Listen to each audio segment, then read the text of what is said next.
Calimera les amis, Calimera, bonjour, bonjour. di Canete, Polycala. hola Cala. Nous sommes où? Maintenant, on est à Rocobrune, on est arrivé en France. Nous sommes là, dans notre petite pied-à-terre. Roquebrune, Cap-Martin. Donc il est entre Monaco, qui est juste à 1 km, Et l'Italie. et Menton, et l'Italie. Voilà. C'est vraiment un petit coin paradisiaque. Voilà, qu'on a conservé en France. Mais pour y arriver, on a fait un grand voyage depuis la Grèce. Comme vous le connaissez, si vous nous suivez déjà, Voilà, ceux qui le suivent déjà, on a traversé plusieurs pays. Déjà la Grèce, hein, au nord, puis Albanie. On a déjà fait la vidéo sur Albanie. Et le Monténégro, la Croatie, la Slovénie. Bon, l'Italie, on a vraiment traversé ça, c'est pareil. Voilà, et aujourd'hui, donc, on voulait vous parler un peu de nos impressions sur le Monténégro, sur ce qu'on a pu voir. Bon, c'est fait relatif parce que en 2 jours, on se fait une petite idée, quoi. On voit les infrastructures, on vit quand même un peu avec des gens, puisqu'on dort sur place, quoi.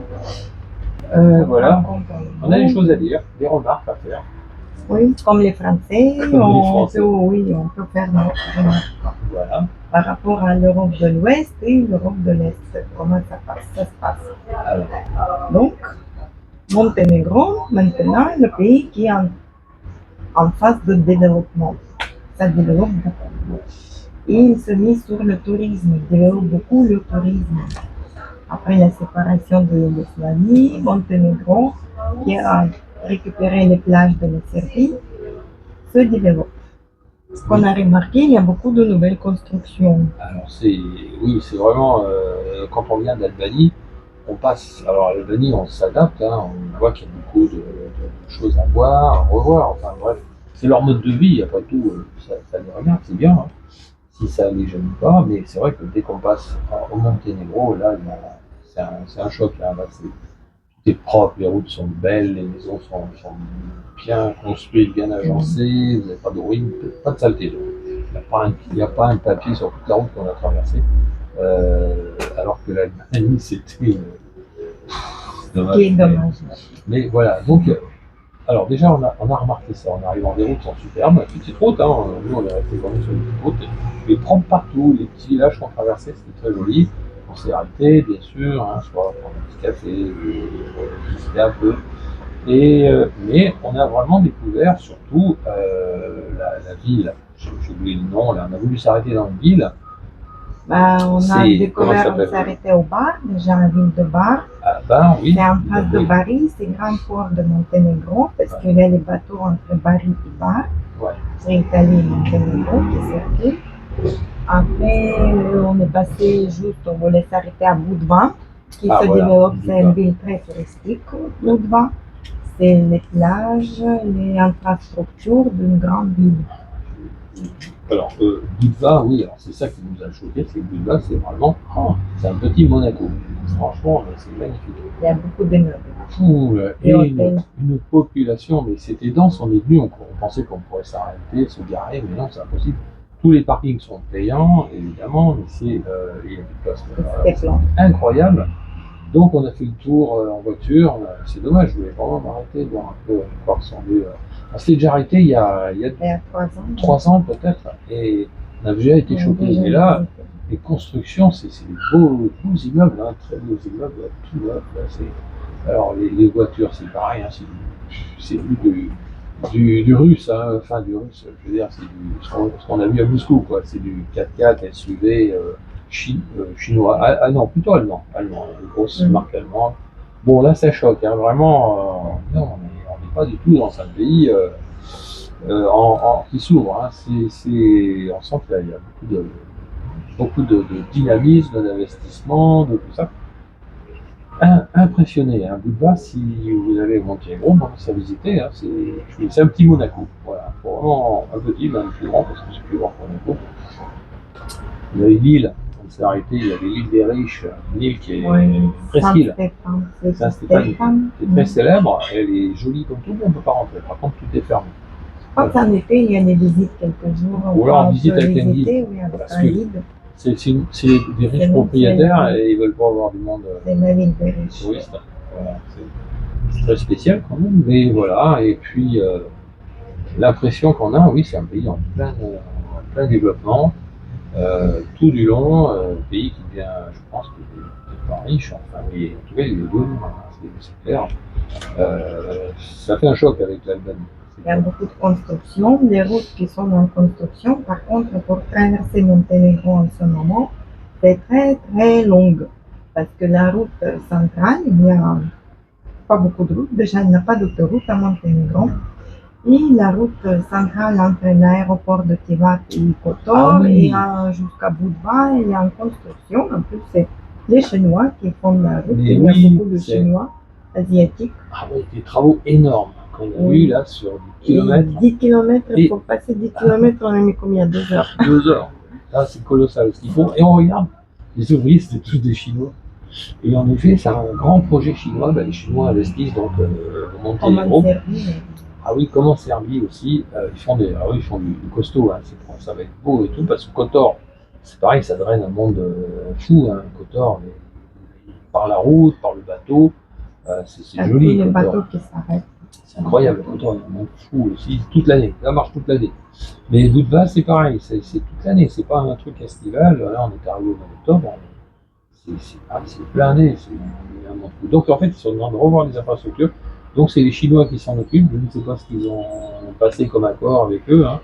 Les Chinois ne viennent pas pour rien non plus. Hein. Donc, mais c'est surprenant, ouais, tous ces travailleurs chinois, voilà, c'était surprenant. Ça. J'espère que ça va avancer vite parce qu'en Monténégro, on n'a pas de route de déviation, pas beaucoup. Oui, c'est Il y a une route centrale par la montagne et une route au bord de mer. Ah, c'est beaucoup de montagnes. On ne peut pas éviter, oui. Donc la route, elle est compliquée, il faut casser beaucoup de montagnes. Bon, là, c'était vraiment le. Peut-être ils sont en train de construire une autoroute quand même pour un pays. Ça serait bien. Ça sera une 4 voies, on a vu par endroit c'est déjà terminé Oui. avec un terminal central. Là. Oui. Ça sera une belle 4 voies. Peut-être qu'ils vont faire ça. Vraiment bien. Pour plus tard, mais en attendant, c'est un peu plus compliqué pour traverser. Voilà. Ce qu'on a remarqué, Monténégro maintenant, je pense depuis le début, il est passé en euro. Il y a les devises euro, mais il n'est pas en Europe encore. Il y a la frontière à passer, mais c'est pas compliqué, c'est toute petite frontière, on n'a pas eu de difficulté du tout. Non. Mais les prix commencent à augmenter à Monténégro. Aïe. Ça grimpe. Ah ouais, ça monte là, les prix.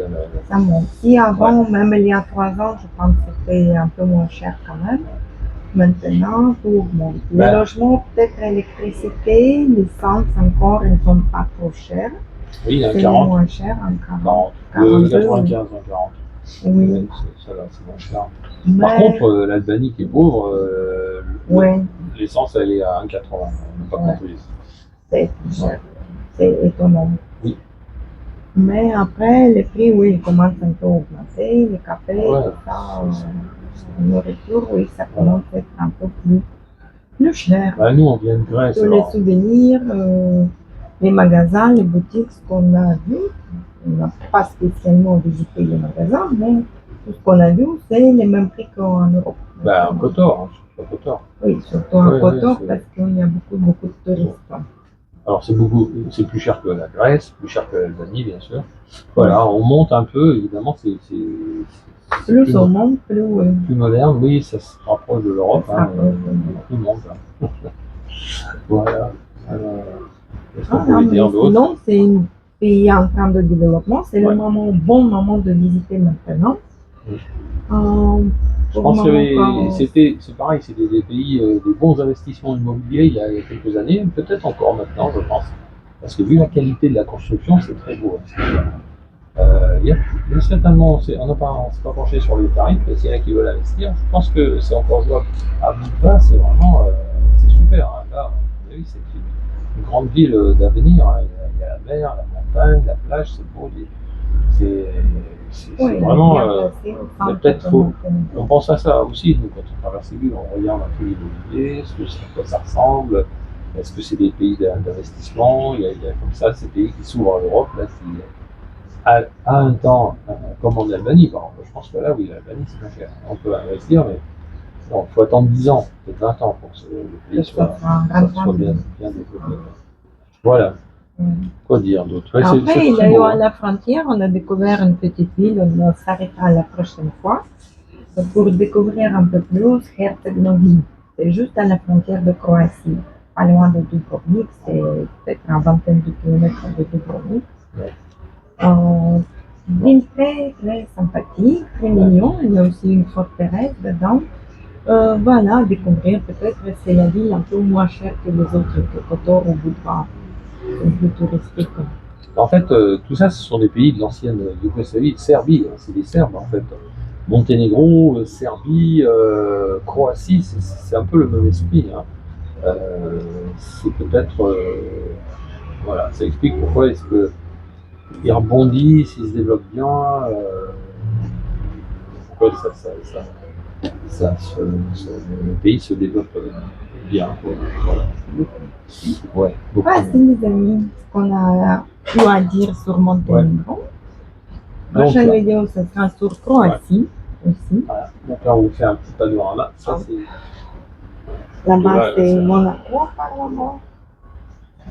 la mer, plage de Golfe-Blanc, là. la plage de Golfe-Blanc, Là-bas, c'est Cap Martin. Cap-Martin Et derrière Menton.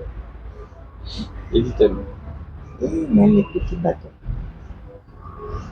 Voilà. Voilà les amis, si vous avez aimé la vidéo, mettez les likes, mettez vos commentaires, qu'est-ce que vous pensez de Monténégro. Partagez vos avis aussi. Et on va faire une vidéo sur la Croatie. Hein, on va passer quelques jours en Croatie, c'était très intéressant. Oui, à très bientôt les amis. Bye bye. Bye bye. Bye bye.